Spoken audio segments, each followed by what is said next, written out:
Bonjour, j'ai le plaisir d'accueillir Madame Sylvia Pinel. Merci beaucoup d'être parmi nous. Donc, vous êtes ministre de l'Artisanat, du Commerce et du Tourisme.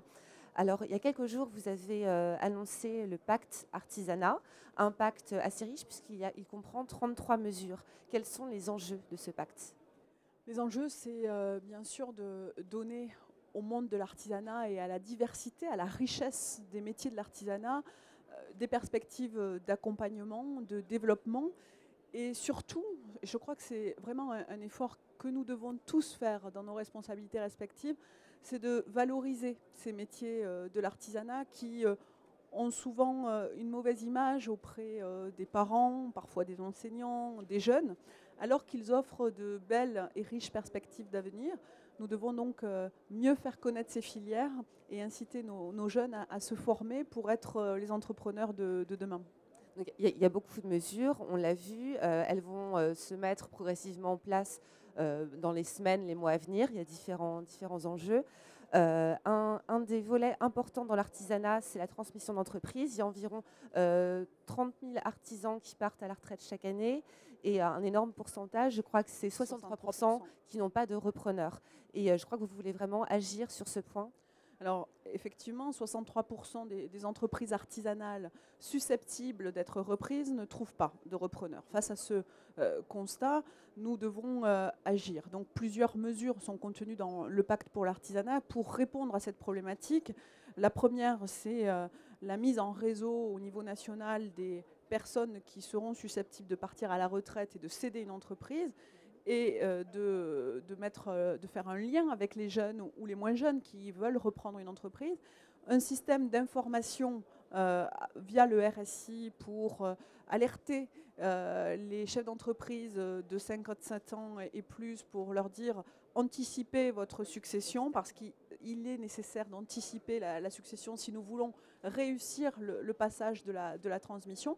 Et enfin, pour les toutes petites entreprises, le volet du contrat de génération sur la spécificité de transmission qui nous permettra justement de mettre en relation un jeune qui a envie de reprendre l'entreprise avec une forme de tutorat renforcé, ce qui sera très utile parce qu'on peut avoir, et je le dis souvent, de bons professionnels en technique, un très bon boulanger, mais lorsqu'il y a une équipe de personnel à gérer, lorsqu'il y a de la gestion, lorsqu'il y a un contact avec les partenaires de l'entreprise, et notamment les banques, c'est un autre volet de l'entreprise. Et il est important que le jeune ait pu se former, se préparer à cela, parce que être un bon professionnel dans la technique ne suffit pas à bien gérer une entreprise. Et le contrat de génération sera un formidable outil pour permettre la transmission des entreprises artisanales.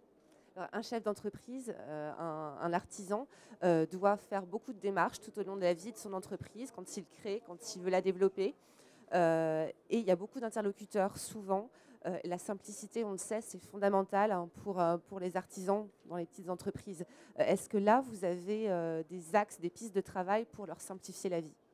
Alors, plusieurs réformes propositions dans le pacte pour l'artisanat sont contenues dans ce que vous dites. Lorsqu'on parle des besoins de financement, de trésorerie des entreprises, avec la BPI, avec Oseo, avec la CIAJ, nous apportons des réponses en essayant de concentrer dans un même lieu ce type de demandes et de problématiques que rencontrent les artisans. Mais nous avons aussi voulu inciter au groupement d'entreprises artisanales pour avoir accès à la commande publique ou au gros marché privé, une construction de maison par exemple. Le groupement d'entreprises permet de simplifier les tâches administratives qui sont extrêmement lourdes dans ces entreprises, qui mutualisent, qui permettent une meilleure coordination avec différents professionnels. Nous avons aussi des évolutions législatives à venir avec le IRL pour simplifier les procédures administratives pour créer une société sous le format EIRL, qui est aujourd'hui une belle idée, mais qui n'a pas été vraiment transformée. Exactement. Donc, plusieurs mesures vont vers le sens de cette simplification.